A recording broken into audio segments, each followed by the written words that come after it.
बात हो रही Pakistan versus West Indies match पर, और ब्रेक पे जाने से पहले हम डिस्कस कर रहे थे। सवाल ये है कि क्या ये वाला मैच चौथे रोज़ पर ख़त्म हो जाएगा, जैसा कि एक रिवायत चली आ रही है। पाकिस्तान जो भी टेस्ट मैच खेलता है वो 4 रोज़ से ज़्यादा जा नहीं पाता, या पूरी टीम आउट हो जाती है, या दूसरी टीम जो है वो ये टेस्ट मैच जीत जाती है। तो तनोली साहब, हुजूर, क्या लगता है आपको कि ये जो अब टेस्ट मैच चल रहा है ये 5वें रोज़ तक जाएगा, जाना चाहिए, या फिर कम से कम में रिस्ट्रिक्ट करें और जीत जाए मैच? नहीं, बिल्कुल भी नहीं जाना चाहिए। उसकी वजह है कि अब आप देखें ना, 4 विकेट्स हैं। अगर हम अपनी परफॉर्मेंस को देखें तो 4 विकेट तो 2 ओवर में आउट हो जानी चाहिए, जैसे हमारी परफॉर्मेंस है। अगर हम उनकी परफॉर्मेंस की बात भी करें तो टेल एंडर है, टेल है, तो उसको आप जल्दी से आउट कर लें। तो ये मैक्सिमम आप एक सेशन के 10 ओवर में, या आप इनको अगर आप पकड़ लेते हैं तो आप इसी पहले सेशन में इसको खत्म करना चाहिए। मतलब अगर ये 5वें दिन जाता है तो उसके बाद अगर पाकिस्तान जीत भी जाता है, तो जो कि मुश्किल है, नामुमकिन में, तो वो तो उसका तो फायदा ही नहीं है ना। तो बेहतर यही है कि आप इसको जितना अर्ली इसको आप 4 जो विकेट्स हैं उनको आउट करें, और मैक्सिमम इसको आप एक 100 रन की लीड पे लेके जाएं और उसको चेस कर लें। आप इजीली चेस भी कर लेंगे। जितना आपकी टारगेट या जितनी आपकी लीड बढ़ेगी तो वो उतना आपके लिए मुश्किल होता जाएगा, क्योंकि जैसे आप अभी सर बता भी रहे थे कि जितना ये इस ग्राउंड पे चौथे दिन या 5वें दिन विकेट मुश्किल हो जाती है। बॉल लो रहता है, स्पिनिंग ट्रैक है, स्पिन ज्यादा होता है। जैसे उनकी पहली अगर इनिंग की भी हम बात करें तो उसमें हरिकेन ने 6 आउट किए हैं। तो मतलब अगर तीसरे दिन अगर वो आपके लिए मसला बना रहे हैं, तो चौथे 5वें दिन तो वो आपको वहां खड़े नहीं होने देंगे। बिल्कुल ठीक है। अच्छा मोहसिन साहब, हुजूर, बाबर आजम के लिए ये वाला टेस्ट मैच जीतना कितना ज़रूरी है, क्योंकि आगे इंग्लैंड सीरीज़ है, वो मज़ीद टफ सीरीज़ है। आप समझते हैं जो कि इंशाल्लाह अल्लाह करे मैच जीत जाए तो एक विनिंग स्ट्रीक के साथ चलना आगे चल के बाबर के लिए बतौर कप्तान वो एक प्रेशर रिलीज हो जाएगा, जो कि पाकिस्तान क्रिकेट के लिए भी बेहतर है, बाबर हिमसेल्फ उसके लिए ये बेहतर है। तो क्या समझते हैं, बाबर का कुछ प्रेशर कम होगा? बाबर का तो पूरा ही प्रेशर कम हो जाएगा, बिकॉज आकिब ने तो हमारी सीनियर मैनेजमेंट तो कह के भेजा है कि अगर आप एक जीत जाएंगे तो अब वो तो एक्सपेक्ट ही एक कर रहे हैं। अच्छा, तो फिर तो हम, हाँ जी, वो तो हमारे लिए तो फिर बिल्कुल ही वो रिलीज हो गया ना जी। वो तो कह रहे हैं कि एक जीत जाए सनफ। आकिब का तो बयान है, ये स्टेटमेंट है। तो वो दूसरा ये है कि बिल्कुल जीतना चाहिए। आप 8 टेस्ट पहले ही हार चुके हैं, तो 9वां आपको अवे, मतलब ये बिल्कुल ही खतरनाक हो जाएगा। फिर आगे इंग्लैंड तो बहुत ज्यादा मुश्किल है। उनकी टीम आपने देखी है against India, they were playing like anything, बहुत अच्छी है इस वक्त। और फ्लेमिंग आ गए हैं, उनके कप्तान भी आ गए हैं, वो सॉरी उनके कोच भी चेंज हुए हैं। तो फिलॉसफी भी वो बेसबॉल से निकल के वो भी अपनी क्रिकेट खेलनी है इस दफा उन्होंने भी। तो मैं ये समझता हूँ उनकी बॉलिंग बहुत फर्क है। आप देखिए, ये सिर्फ अगर आपने देखा होगा तो 90% इनकी bowling West Indies in swing कर रहा था, और सीम जो है ना वो लेकिन वेस्ट, आपको जब इंग्लैंड में आपने जाना है तो वो बॉल दोनों तरफ मूव होना है, वहाँ बहुत ज्यादा मुश्किल हो जानी है, हम वहाँ एक्सपोज होंगे। बिल्कुल। असल शफीक के बहुत लंबे स्कोर की वजह यह है कि इसको ऑफ स्टिक पे बॉल्स बहुत कम मिली हैं, और ये ऑफ स्टिक पे छेड़छाड़ करता है, लेकिन ultimately they played very good. England में मुश्किल होने वाला है, ये यहाँ जीत के जाना चाहिए हमें। अच्छा, मुझे अभी आपने बेसबॉल की बात की मोहसिन साहब, हमारे भी तो माइकल स्मिथ आ गए एक बैटिंग कोच बतौर। इससे पहले हम शाहिद असलम साहब की खिदमत ले रहे थे, जो कि जिन्होंने अपनी सारी ज़िंदगी मेरे ख्याल बैटिंग पे फोकस नहीं किया, लेकिन अब वो पाकिस्तान टीम की बैटिंग सीधी करवा रहे थे। तो अब ये माइकल स्मिथ के आने से आप समझते हैं कि बैटिंग में फ़र्क पड़ेगा हमारी? नहीं, बैटिंग में बहुत फर्क पड़ेगा।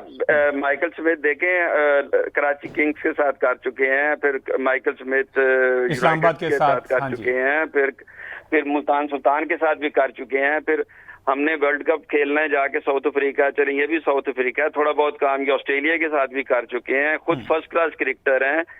10-12 साल के कैरियर में 8 से 9 साल उनकी बैटिंग कोचिंग है। तो मुझे ये लग रहा है कि हमारी जो इश्यूज हैं वो डीपर देन स्किल्स हैं। हमें प्रेशर हैंडलिंग, फिर पार्टनरशिप बनाना, प्रेशर हैंडल करना, फिर इसके बाद हमारी जो स्किल है वो इम्प्रूव करना। तो ये मेरा ख्याल है कि हमने बड़ी देर बाद किसी प्रोफेशनल को, और ठीक प्रोफेशनल को चुना है।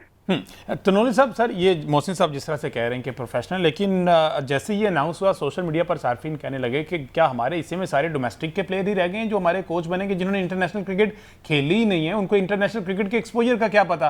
तो एग्री करेंगे इस बात से कि उन्होंने डोमेस्टिक क्रिकेट खेली, ऑल्दो उनकी 9 सेंचुरीज हैं, 50 50s हैं डोमेस्टिक क्रिकेट में, लेकिन अब वो पाकिस्तान की बैटिंग कोच हैं। सर उन जो ये जो तनकीद कर रहे हैं उनको आप बताएं ना कि हमारे पास गैरी क्रेस्टन भी आए थे, हमारी मैनेजमेंट ने उसके साथ क्या किया, जैसन गिलेस्पी आए थे, उनके साथ हमने क्या किया। तो जब आप इस तरह के प्लेयर्स जो इतने टॉप परफॉर्मर या अपने जो एक लेजेंड के तौर पे पहचाने जाते हैं, तो हमारी मैनेजमेंट में ये आकिब जावेद जैसे हीरे एक लॉबिंग करके उनको मतलब हटाते हैं या जिस तरह उनके साथ हशर करते हैं, तो आपके यहाँ पे कौन सा कोई बड़ा नाम आके यहाँ पे आपको कोचिंग करेगा। तो उनको भी आप ये बताएं ना कि भाई ये जो तनकीद है, बजाय कि आपको एक इस तरह करने के, ये जो आपको अवेलेबल लॉट है और वो बेहतर है, जैसे सर ने कहा कि उन्होंने काफी बेहतर जगह पे परफॉर्म किया है, और मैं तो समझता हूँ ओवरसीज जो कोच है वो बेहतर है पाकिस्तान के कल्चर के लिए कि वो माइक हैसन ना हो, ठीक है, वो क्योंकि वो पाकिस्तान का वो कल्चर समझ गए हैं कि यार यहाँ यस बॉस करें तो आप चलते रहेंगे, इसके अलावा कोई ऑप्शन नहीं है।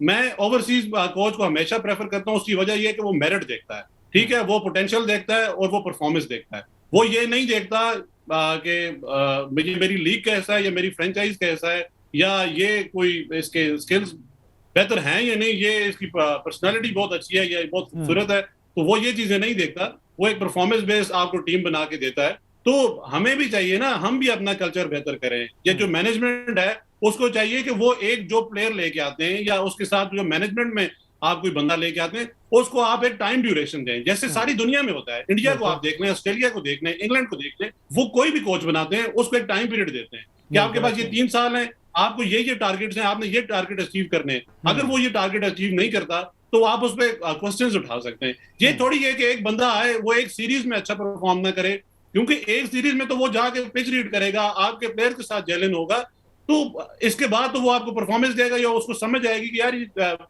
ड्रेसिंग रूम में हो क्या रहा है। तो उसको एक सीरीज की बेस पे आप उठा के उसको बाहर कर देते हैं, या आकिब जावेद जैसे लॉबिंग करना शुरू हो जाते हैं सिर्फ इस वजह से कि यार कि मैं ये आसान हदफ है और जो आपकी अगर चेयरमैन पीसीबी से अच्छी है तो आप उसके खिलाफ साजिश करके विदाउट एनी क्वेश्चन या विदाउट एनी परफॉर्मेंस या विदाउट एनी अकाउंटेबिलिटी आप उसको बाहर कर दें। ये कोई तरीका नहीं है। बिल्कुल ठीक है। अच्छा जी, मोहसिन साहब, जिस तरह से हमारे बहुत सारे सीनियर एनालिस्ट हैं, एक्सपर्ट्स हैं, वो कहते हैं पीसीबी एक्शन नहीं लेता, ये आ गई अजी खबर कि अब देखें हम जो पीसीबी ने सख्त एक्शन ले लिया, गैर मंसूरशुदा लीग जो खेल रहे हैं हमारे एक्स क्रिकेटर्स, ठीक है, जो बुढ़े बाबे भी जाके खेल रहे हैं ना, उनके खिलाफ भी एक्शन ले लिया उन्होंने कि अब वो जो क्रिकेटर है उनको 2 साल तक एनओसी भी नहीं मिलेगा, कोचिंग में भी नहीं आएंगे, मेंटोरिंग में भी नहीं आएंगे, पीसीबी में भी कोई ओहदा नहीं मिलेगा, पीएसएल की कोचिंग की जिम्मेदारियाँ। इससे ज़्यादा और सख्ती क्या करे पीसीबी, लेकिन हम खुश नहीं हो सकते। हम तो खुश तब होंगे ना कि ये 4-4 ओहदे एक बंदे को दिए हुए हैं, तो कुछ इन बेचारों को दे दें। अगर इनको दिया होता तो क्यों जाते जी। आपने ऐसे शफीक को 4 दे दिए हैं, सरफराज को दे दिए हैं, तो आकिब जावेद को भी 3-4 हैं, तो भी इनको इनमें से कुछ एक लेके इनको अगर दे देते तो ये इतनी दूर जम्बिया बेचारे क्यों जाते। और जिन्होंने खेला है उनको बिल्कुल कोई उम्मीद नहीं थी, उनमें उमर अकमल था, उसको कुछ चांस नजर आ रहा था, कहीं वो शुएब मलिक था, उसको भी कुछ चांस नजर आ रहा था, तो वो नहीं खेले। जिनको अंदाजा था कि यार ये कुछ ना कुछ हो जाना, वो नहीं खेले। बाकी जो खेले हैं उनके पास पहले भी कुछ नहीं था, तो ठीक है, वो कहते हैं कि इससे क्या फर्क पड़ता है, कि मतलब पहले हमारे पास क्या था। तो बिल्कुल ठीक है, मतलब कि हाँ जी, जो प्लेयर्स आपको यहाँ पे देखे, पीसीबी को करना तो ये चाहिए कि आप शाहीन अफरीदी को आप लेके नहीं गए कि जनाब इसकी पेस बड़ी कम हो गई है, तो फिर आप उस पे काम कर रहे होते, रीहैब कर रहे होते। वो चला गया श्रीलंका, वो प्लेयर जो है कोई कहीं हसन कहीं खेल रहा है, ये कहीं खेल रहे, पूरी दुनिया में जो खेल रहे हैं। इब्रार को आपको टेस्ट कराना चाहिए था, इब्रार उधर खेलने गया हुआ है। आप मुझे ये बताइए कि मतलब आपके पास जो स्पिनर सुफियान मुकीम कहाँ है, इब्रार कहाँ है, वो अली उस्मान से बेहतर है या मतलब उनको नहीं खेलना चाहिए था।